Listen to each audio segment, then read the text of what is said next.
Number 23, letter A. A 22 kilogram child is riding a playground merry-go-round that is rotating at 40 revolutions per minute. What centripetal force must she exert to stay on if she is 1.25 meters from its center? All right, so here we have a picture. This is a horizontal view, all right? So just pretend that you're looking at it, from a horizontal perspective, not from a, aerial perspective. And they gave us an angular, velocity of 40 revolutions per minute. They told us that the mass of the rider is 22 kilograms and she is located 1.25 meters away from the center. All right, so we got to find centripetal force. So why don't we first work with the centripetal force formula, all right? And let's see what we know and don't know. So first let's detail, well, actually, you know what? I apologize. Well, yeah, first let me do this, guys. Sorry, I'm changing my mind here.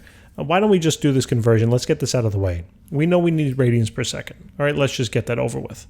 So revolutions on the bottom, radians on the top, 2 pi radians for every 1 revolution. They cancel. Got to get rid of the minutes, so we have to put them in the numerator so that they both cancel, right? And then seconds in the denominator because I know that there's 60 seconds in a minute. And that will leave us with radians per second. So simply take 40 times 2 times pi and divide that whole thing by 60. 4.19. All right, great. 4.19 radians per second. So this is the angular velocity. All right, now back to what I was saying before. Let's start by detailing this centripetal force formula, okay? Since we're looking to find it, I'm going to start with that formula. So let's say letter A is over here. So the centripetal force is equal to the mass, right, of the object in the circular orbit, or circular path, whatever, circular motion, multiplied by the centripetal acceleration. We know mass, we don't know centripetal acceleration, correct?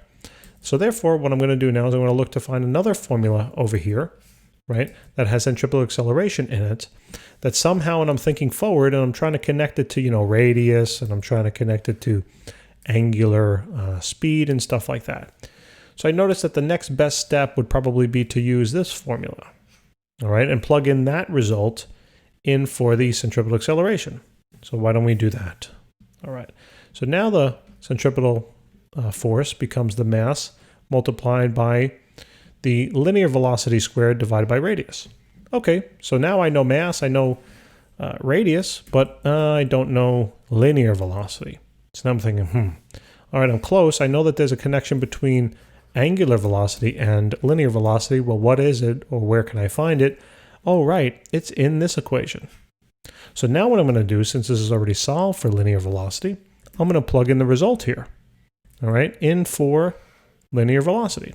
So let's do that. So now it becomes centripetal force is equal to mass multiplied now by the radius times the angular velocity squared all over the radius. Right, and we say to ourselves now, do we know everything? Well, we do, right? We know the mass, we know the radius, and we finally know the angular velocity. That's what we found over here. All right, great. Now we can solve.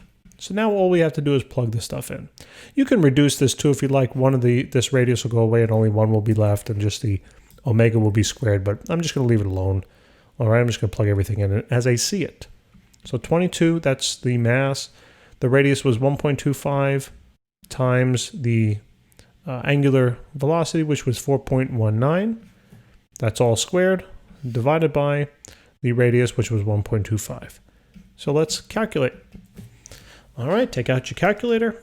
22 times 0.125 times 4.19. Square that result, and then just divide it by 1.25. So I get 483. Get 483. And that'll be newtons. All right, so that is the centripetal force. So that's the force that she must exert to stay on the ride. Okay, let's move on now to letter B. Let's change the color.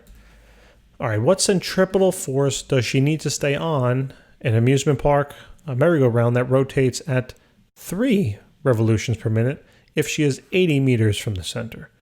So basically, this problem, the only thing now, the radius is not, 1.25 anymore. The radius is now 8 meters, right? And the angular speed is not 40 anymore. It is 3, right, revolutions per minute. So let's just convert that at the top already. So 3 revolution per minute. Look, I just got to multiply it by 2 pi and then divide by 60. I'm not going to go through the whole thing because it's literally the same. All right, so the units will cancel, trust me. So we got 3 times 2 times pi, all divided by 60. So it comes out to be 0.314, 0.314, and that is in radians per second. Okay, great. So now, instead of deriving everything again, we just realize that, hey, all we need to do is use this formula, right? It's the same problem, basically, just with different inputs. So I'm going to rewrite it. Okay, let me give myself a little more space. So we got the centripetal force being equal to the mass multiplied by the radius times the angular speed squared, all divided by r. So let's just plug in the values. So her mass hasn't changed, right? The radius, though, went to 8. I'm going to multiply that by 0.314 squared, all divided by 8. Now, I know it's 8.00. I'm just, I'm going to keep that in mind in terms of sig figs, but obviously 0 doesn't change anything in terms of the math. So 22 times, now parenthesis, 8 times 0.314, close parenthesis, square it, divided by 8. 17.4. All right, so this works out to be 17.4 now newtons.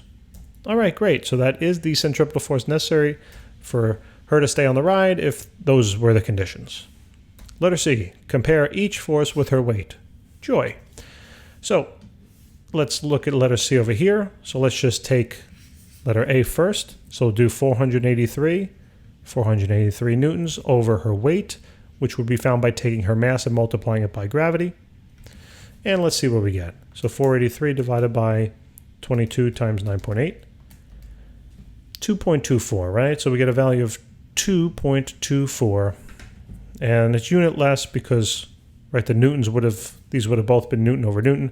So this is just telling us how many times greater the force is, right? The centripetal force is compared to her weight. So, yeah, so that's a pretty fast merry-go-round. It's a serious merry-go-round. Now let's look at the last case, letter C.